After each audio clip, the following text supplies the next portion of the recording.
You see a modern frigate, massive, sleek, equipped with vertical launch systems, and you think this is a super warship.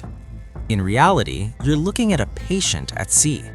It sounds absurd, but let me tell you a bitter truth. In any major conflict ahead, these $100 million frigates, the pride of Southeast Asian navies, will be priority target number one. They're too big to hide, too expensive to risk, and most importantly, they are becoming ridiculously vulnerable to new weapons. According to analysis by CSIS, the Center for Strategic and International Studies, a modern frigate can be taken down by a coordinated strike using cheap, asymmetric systems developed by its opponent. So why does Singapore still pour money into the formidable class? Why does Indonesia insist on building the Sigma class? And more importantly, why does Vietnam, with its long coastline and intense strategic pressure, choose the opposite path, focusing on smaller warships, sometimes even dismissed as corvettes, like the Gepard 3.9? Because the answer is not about ship size, it's about strategic intelligence. Whenever tensions rise in the South China Sea or the Malacca Strait, the first platform that comes to mind is not aircraft carriers, but frigates. They are the silent heroes of modern naval warfare. In today's definition, a frigate is a multi-role warship, large enough to carry advanced radar, air defense missiles, anti-ship missiles, and anti-submarine weapons, and capable of long-endurance operations at sea.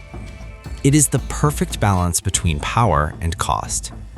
But in Southeast Asia, frigates mean something more: ambition. According to Asia Pacific Defense Reporter in 2024, Vietnam alone is projected to spend a cumulative $46 billion on defense between 2025 and 2029. This signals one thing clearly: the region is heating up, and naval power is the top priority. But this race is not just about buying ships. It is a strategic chessboard. Rand Corporation once noted that ASEAN navies no longer purchase warships for parades or prestige. They now prioritize platforms capable of launching long-range anti-ship cruise missiles for deterrence.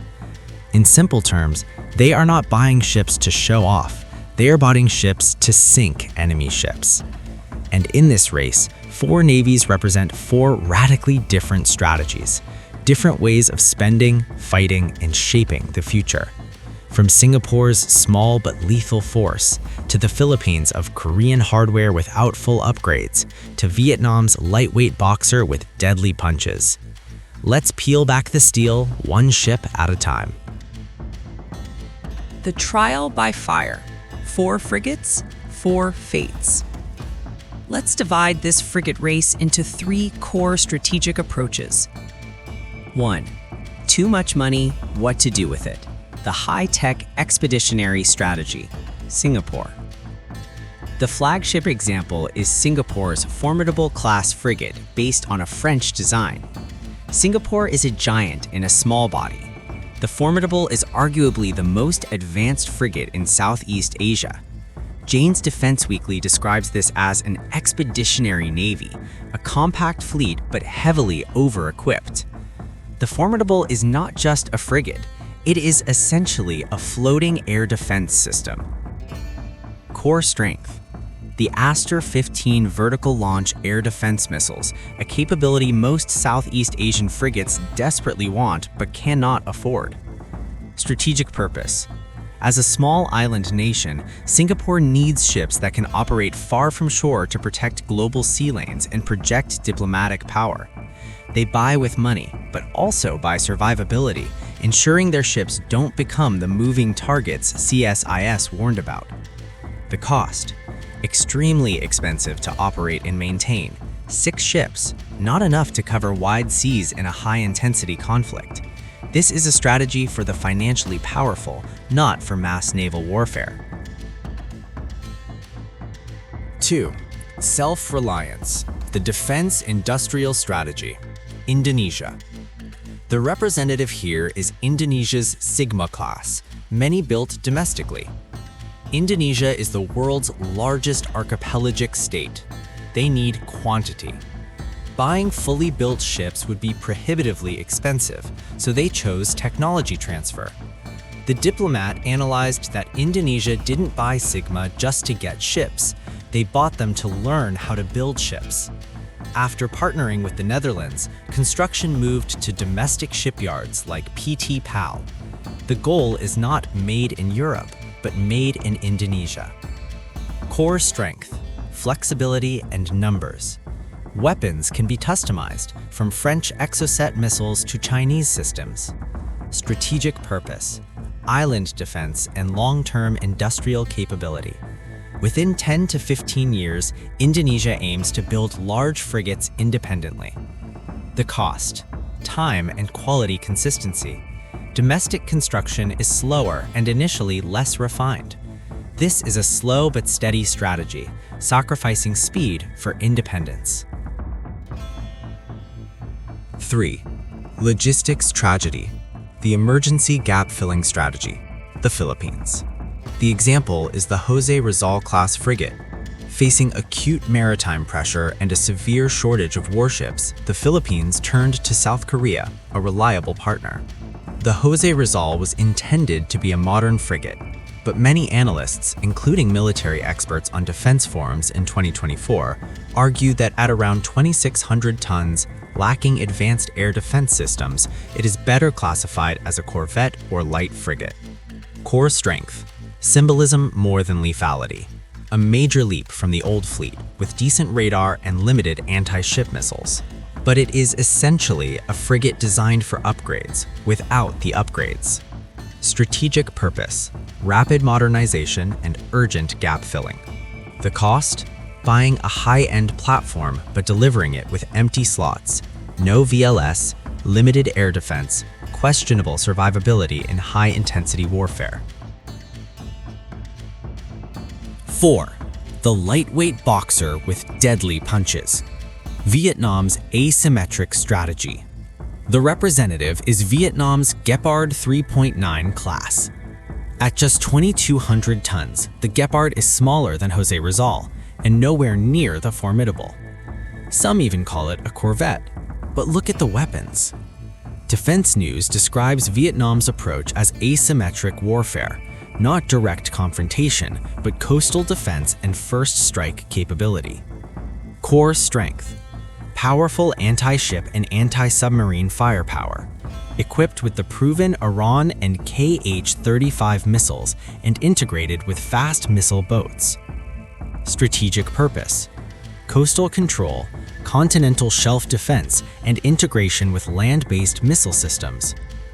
Instead of chasing large ships for prestige, Vietnam builds a dense defensive web, Kilo-class submarines and missile-armed surface combatants, creating a denial zone no large warship wants to enter. The difference: Vietnam chooses specialization over versatility, sinking power over blue water survivability. This maximizes defense efficiency within limited budgets. One conclusion becomes clear. Naval power in the 21st century is no longer about steel size, but strategic fit. Racing to buy large frigates can be an expensive illusion. They bring prestige and diplomatic influence, but not guaranteed survival. Rand Corporation has pointed out a global trend, a shift from large surface combatants towards fast attack craft and submarines, especially in shallow, confined seas like Southeast Asia. Vietnam's current trajectory aligns perfectly with modern warfare, long-range strikes, and asymmetric coastal defense. Kilo submarines, Gepard frigates, and coastal missile systems like Bastion, together they force adversaries to think twice. The Gepard may not be the most advanced frigate, but it is the most appropriate. A lightweight boxer, precise, efficient, and dangerous. The common misconception is bigger means stronger. Reality? A $500 million frigate can be sunk by a cruise missile costing a few $1,000,000. The real question isn't who is stronger, but who has the strategy that makes the enemy afraid. The real game changer is frigates can't escape. The real issue isn't the 4 ships we discussed. It's the aging relevance of frigates themselves. Frigates are being squeezed between hypersonic missiles and cheap killer drones. Even advanced air defense systems struggle against hypersonic weapons traveling at Mach 5. At the same time, AI-guided loitering munitions costing $20,000 can inflict severe damage on ships worth $500 million. This is the defense budget blind spot. Countries are pouring money into traditional steel platforms, while adversaries invest in cheap, fast, asymmetric killers. The larger the ship, the larger the radar signature, and the easier it is to detect and destroy. Even the US Navy is shifting toward unmanned systems and close-in defenses. The message is clear. The Southeast Asian frigate race is not about who buys more ships, but who is smarter at balancing showmanship and survivability in the age of military tech disruption.